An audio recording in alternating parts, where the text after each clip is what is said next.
Hello everyone. Today we're going to be talking about a haunted house book. Now just wait. I know I see your thumbs hovering over that back button because you're thinking, I've seen all the haunted house movies, I've read all the haunted house books, and I know what's going to happen, I know what's going on. But trust me on this, I guarantee you that things happen in this book, especially the ending, that you have never seen in a haunted house movie, you've never read before in a haunted house book, and it's much different than what you're thinking. So just relax, take yourself away from that button, grab yourself a beverage, and let's get into it.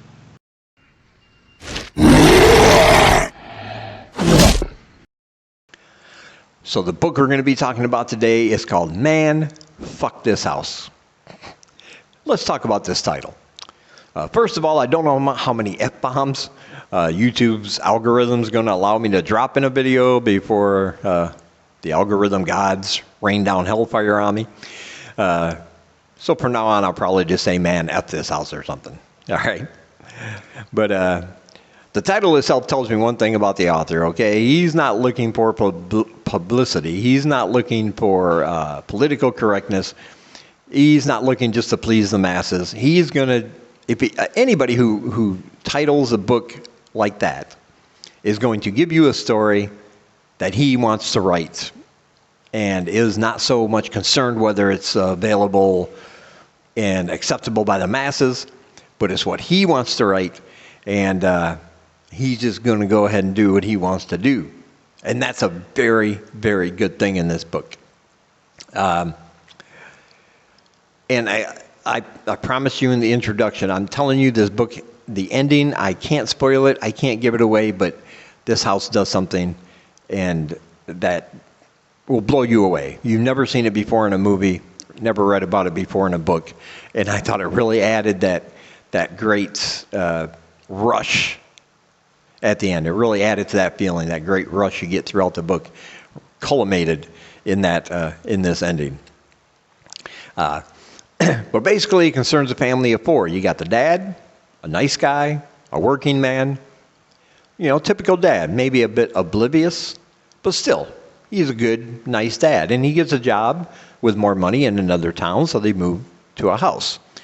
Now, unlike most haunted house tropes and in movies and books, this house isn't some big Gothic mansion set alone in the woods with big gates and gargoyles at the entrance or anything. No, it's a typical family-size home in the suburbs. Nothing spectacular about it, nothing special. Nothing that would indicate, don't go in this house kind of thing. So he's all excited about this. Then you got a 12-year-old daughter who's basically likes to look at her phone and answer anything somebody says to her with whatever. We can all relate to that. And then you got the mom. The mom used to be a Hooters waitress.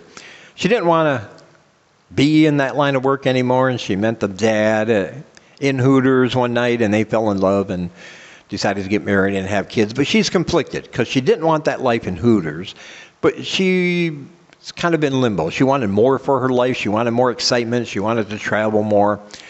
And even though she's kind of content with being wife and mother in a very stable, family relationship, she just wanted more, and it weighs on her mind.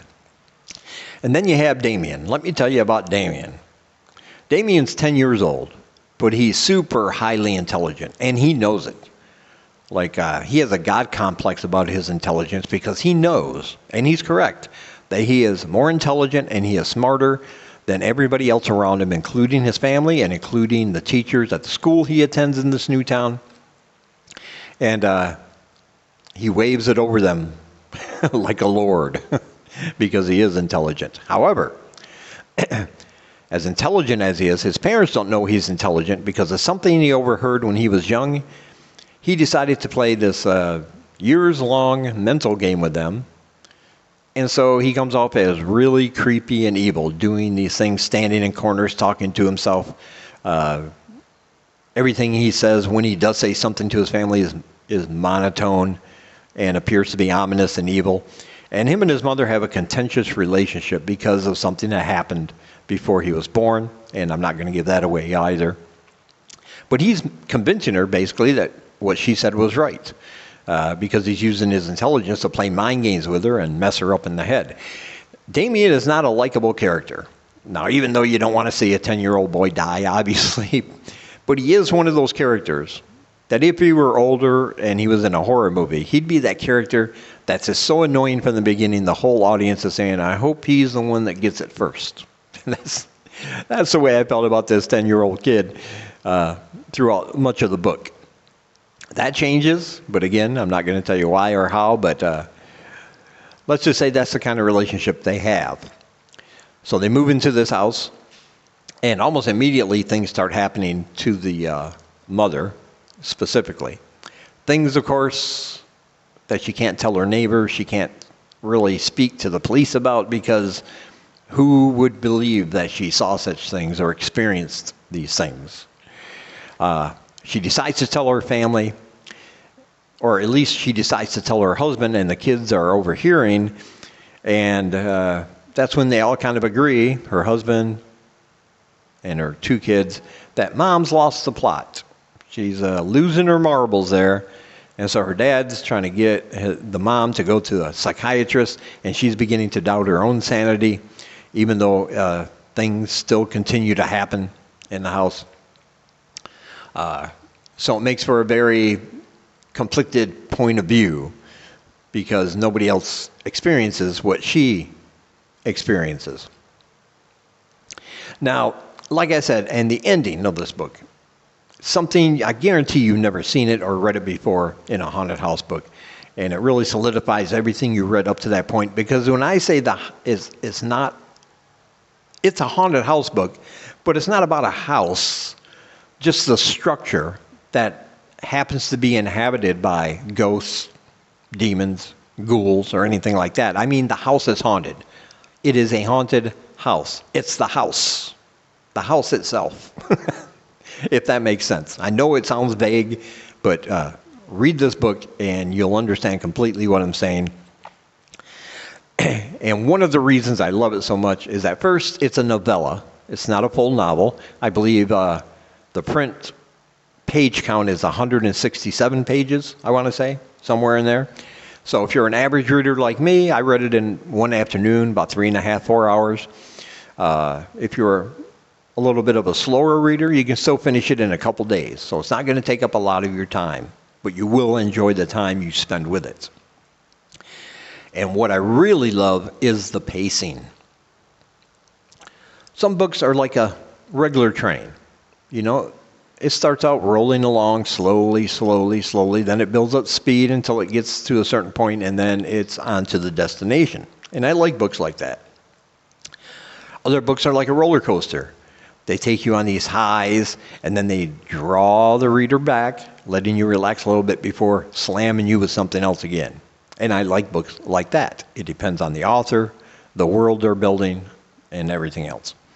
But this book, my friends, this book is like a bullet train. And if you're on that bullet train, when you first start reading, you're on that bullet train, it just takes off and it never lets up until it gets to its destination. You're not going to want to get off. You can't get off. It's just taking you along for this ride. And no matter what happens in the book, it just makes sense in this world that the author created. It just makes sense. Everything later, after you've read the book, you might be thinking, well, that didn't really make sense or make sense. But in the time you're in the book, everything makes sense. You can suspend your disbelief very easily in here because you are involved right from the get-go. The author is not overly wordy about descriptions. One of I think everybody's pet peeves sometimes. He tells you about the family, everything you need to know, and it's enough where you can sympathize with them, and you can empathize with them, and you can put yourself in their shoes. And the house itself, he describes, this room's over here, to the right is a staircase, backyard, fence. He lets your imagination do most of the work in this book, and I like that, because it's one of those books that 3 people could read and be asked to describe the house itself afterwards, and you probably get 3 completely different descriptions. And that's good, because when you're reading a book, like I said before, the movie in your mind plays, and that's what holds your attention, I think. But this book is really fast-paced, and you shouldn't put it down. You probably won't want to put it down. I couldn't put it down, which is why I read it all in one go. Because once you get started, it just keeps moving along, moving along, moving along. The story keeps going forward and forward and forward. Things happen, like I said, but in this world that the author has created with these characters, you buy it 100%. You don't have time to stop and think, wait a minute, what did I just read? Your mind just says, yep, with this author, in the world he's created, this totally logical, makes sense to me. And then all of a sudden you're at that great ending, and it's fantastic. This is just a fun, fast-paced, really, really cool book, and I can't recommend it enough. It's for one of those lazy afternoons when you got nothing else to do. You go, you read this book, you spent the afternoon well, and you'll be happy that you did. I guarantee it. A great book, and I thoroughly, thoroughly enjoyed it. And I will leave a link down below to Amazon if you want to purchase the book. And I think you should. As always, thank you for spending a little bit of your time with me. I do appreciate it. I really do. Leave me a comment below if you've read this book, or you're going to read this book, or what have you been reading lately? Give me some recommendations. I'll see what I can do about getting them on my ever-growing list of books I haven't read yet. But I'll get around to them, I promise. Also down below is a link to my Twitter. Come be my friend on Twitter. We'll tweet weird things that make people think something is wrong with us together. All right. Thank you again so much. And until we meet again, keep reading spooky, my friends.